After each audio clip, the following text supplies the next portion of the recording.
अल्हम्दुलिल्लाह वस्सलातु वस्सलामु अला रसूलिल्लाह। ग्रुप आपको मसाइल और उनका ग्रुप में सवाल आयो है त ताक रातिन जे अंदर कद्र वारी रातिन जे अंदर ज़ाकिरीन ला इबादत गुज़ार इंसान ला जागे वारन ला चाय पानी जो इंतज़ाम है सहरी जो इंतज़ाम था जो शरन कुरो हुक्म है। पहिरीं सवाल सुनो था। खुश आमदेद जी। सवाल अस्सलाम वालेकुम रहमतुल्लाहि व बरकातहू। वालेकुम रहमतुल्लाह। मोल साहब हिन आख़िरी अशरे में कदर जी राती में जो को जागो था इन जे मुतलिक हिकिड़े हमरा जो सवाल आयो जी है जी त जो माण्हू रात जो मस्जिद जे अंदर जागे था इन लाइ करे चाय जो इंतज़ाम करण इन जो शरई को हुक्म है ऐं इन सां गॾो गॾु जो जागे था उन लाइ करे सहरी जो इंतज़ाम करण रोज़ो रखाइण जो इंतज़ाम करण ये जो सो शरई हुक्म इन जो इन जे बारे में वज़ाहत कंदा। अल्लाह के दुनिया आख़िर जे अंदर इन जो बेहतरीन अजर अज़ीम अता फरमाए। आमीन माशाअल्लाह। बेहतरीन सवाल है। खुशनसीब उहो ही जेको कद्र वारी राती जो कद्र कई था।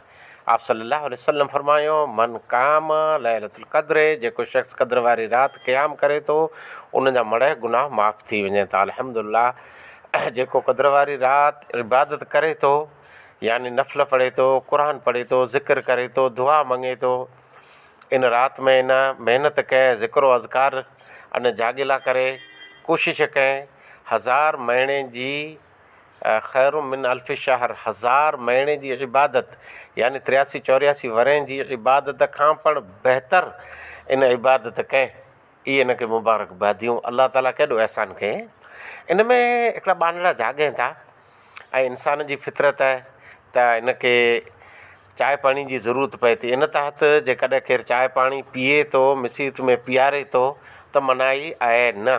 मनाई न आहे। ही हिकिड़ी ज़रूरत जे तहत चाय पानी रियो अने ईअं जेकॾहिं केरु इंतज़ाम करे तो सहरीअ जो त जाइज़ है। सहरी तंहिंजो इंतज़ाम करे वारो इन दावत ॾिने इबादत गुज़ार नेक इंसान लाइ करे इन दावत ॾिने। इहा दावत घरें खाराए ताईं जाइज़ है मसीत में जाइज़ है।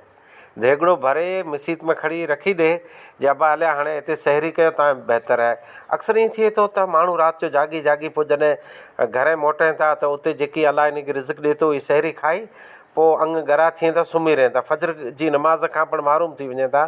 त अहिड़े मौक़े ते मस्जिद में सहरीअ जो इंतज़ाम अफ़ज़ल आहे ऐं माण्हू जे जागे पिया त इन खे जाॻाए लाइ करे चांहि तंहिंजो इंतज़ाम पण बेहतर आहे।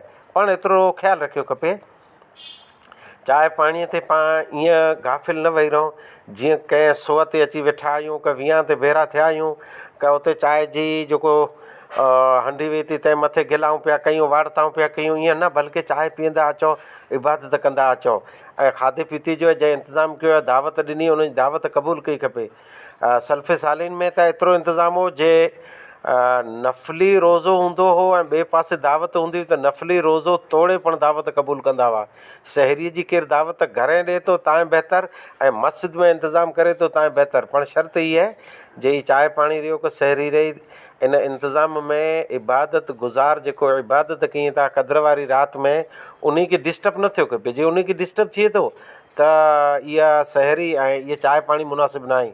अलगर्ज़ इस्लाम वधियो आहे खाराए से अख़लाक ऐं से हाणे केरु जेकॾहिं खाराए नथो त कम से कम इन खे खाधो खपे अने जे ॿिए जो खाधो हज़म में नथो थिए ऐं फ़ी सबीलिल्लाह खाधो केरु हलाए थो त इन खे वांदो न ॻीड़ो खपे। असां ॼणे खे ख़ुदा कारण खइणु ॾिनो खपे। आख़िर दवाना अल्हम्दुलिल्लाहि रब्बिल आलमीन।